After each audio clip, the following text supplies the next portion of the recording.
পাতিলা শংকত বিহু পাণ্ডুৰত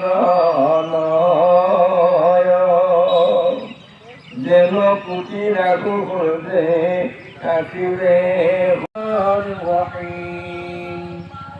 هو الله الذي لا إله إلا هو عالم الغيب والشهادة هو الرحمن الرحيم هو الله الذي لا إله إلا هو সকলোৱে ইয়াত অংশগ্ৰহণ কৰিছে আৰু অনুষ্ঠান সুন্দৰকৈ পৰিচালনা কৰিছে আমাৰ দৃষ্টিৰ অন্যতম সদস্য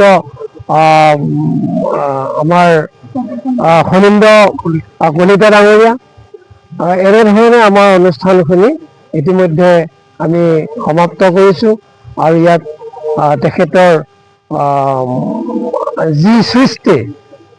তেওঁ যি সৃষ্টি কৰি থৈ গৈছিলে অসমৰ ভাষা সাহিত্য সংস্কৃতিৰ প্ৰতি তেওঁ যি গীত ৰচনা কৰিছিলে সেই গীতৰ কিছু কথা আমাৰ বক্তাসকলে দাঙি ধৰিছে। সেয়ে আমি এই অন্তিম মুহূৰ্তত আমাৰ অনুষ্ঠানৰ শেষ মুহূৰ্তত আমি তেখেতক আকৌ এবাৰ শ্ৰদ্ধাঞ্জলি জ্ঞাপন কৰিছোঁ। এইখিনিতে আমি উদ্যোক্তাসকলক ধন্যবাদো জনাইছোঁ আৰু অনুষ্ঠানটি প্ৰায় 6 বজাৰ লগে লগে আমি সামৰণি মাৰিছোঁ। বিশ্ব বৰেণ্য শিল্পী আজন্ম শিল্পী আমাৰ অতি আদৰৰ ডক্টৰ ভূপেন দাৰ কথা আমি সকলোৱে জানো। বিশ্ব বৰেণ্য শিল্পীগৰাকীৰ আজি এই পবিত্ৰ মৃত্যু তিথিত আমি ইয়াত সমবেত হৈছোঁ। দৰঙৰ এটা অগ্ৰণী অনুষ্ঠান ছ'চিয়েল মিডিয়া গ্ৰুপ দৃষ্টি আৰু পাথৰিঘাট আঞ্চলিক ছাত্ৰ সন্থাৰ উদ্যোগত আমি ইয়াত সমবেত হৈ তেখেতৰ প্ৰতি শ্ৰদ্ধাঞ্জলি আমি জনাইছোঁ। আৰু ইতিমধ্যে আমি জানো যে ডক্টৰ ভূপেন দাৰ কথা আমি কৈ শেষ কৰিব নোৱাৰোঁ। ডক্টৰ ভূপেন দাৰ গীত মাত কথাৰে আজি গোটেই সমগ্ৰ ভাৰত তথা অসম চলি আছে।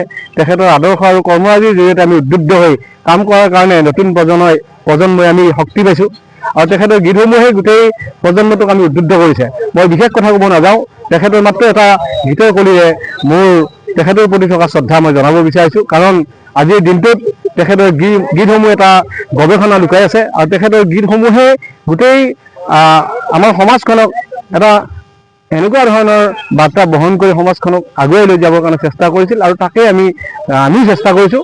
আৰু দৃষ্টিক আমি ধন্যবাদ জনাইছোঁ। আজিৰ দিনটোত তেখেতসকলে এনেকুৱা এটা অনুষ্ঠান ৰূপায়ণ কৰি তেখেতৰ প্ৰতি শ্ৰদ্ধাঞ্জলি জনাইছে। আৰু আমি এটা গীতৰ কলি আমি গাই দিছোঁ। গীতৰ মাজৰ কলি এটা মই গাইছোঁ।